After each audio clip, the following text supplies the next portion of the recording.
fataoko ny tomambiave fa raiky ty rô va tena grave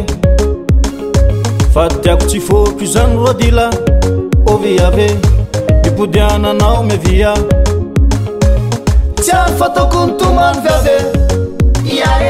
fa raiky ty rô va tena grave fa tiako tsy foko izany rodila oviave mipodiananao mevia Saulan fangae Aviave Ano mi pudiana Go Manarosao Aviave Ano mi avia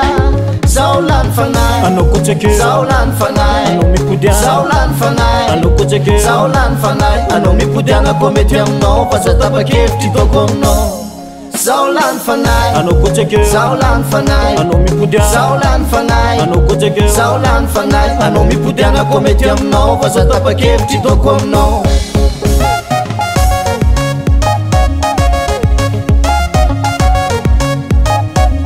Ankila no tena normali Rav sai ko dina kujali Iskwangu tikeza nanzar na iya Oviave Pudianga no me via Ankila no tena normali Rav sai ko dina kujali Iskwangu tikeza nanzar na iya Oviave Pudianga no me via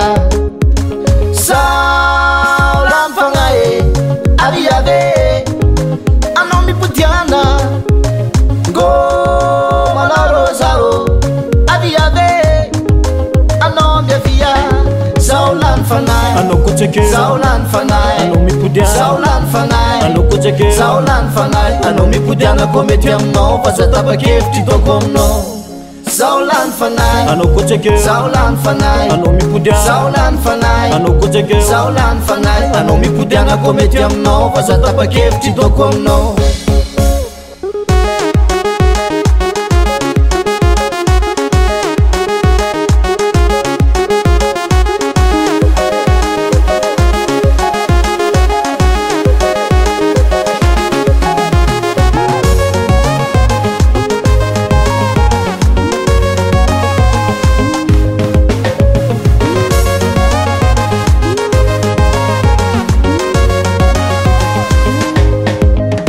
Kono jabu ni viteva kono rekchi miala tombo mi pundana malak fazango maro Saulan fanai ano kucheke Saulan fanai ano mi pudia Saulan fanai ano kucheke Saulan fanai ano mi pudia na kometiam no pasata pa kefti tokom no Saulan fanai ano kucheke Saulan fanai ano mi pudia Saulan fanai ano kucheke Saulan fanai ano mi pudia na kometiam no pasata pa kefti tokom no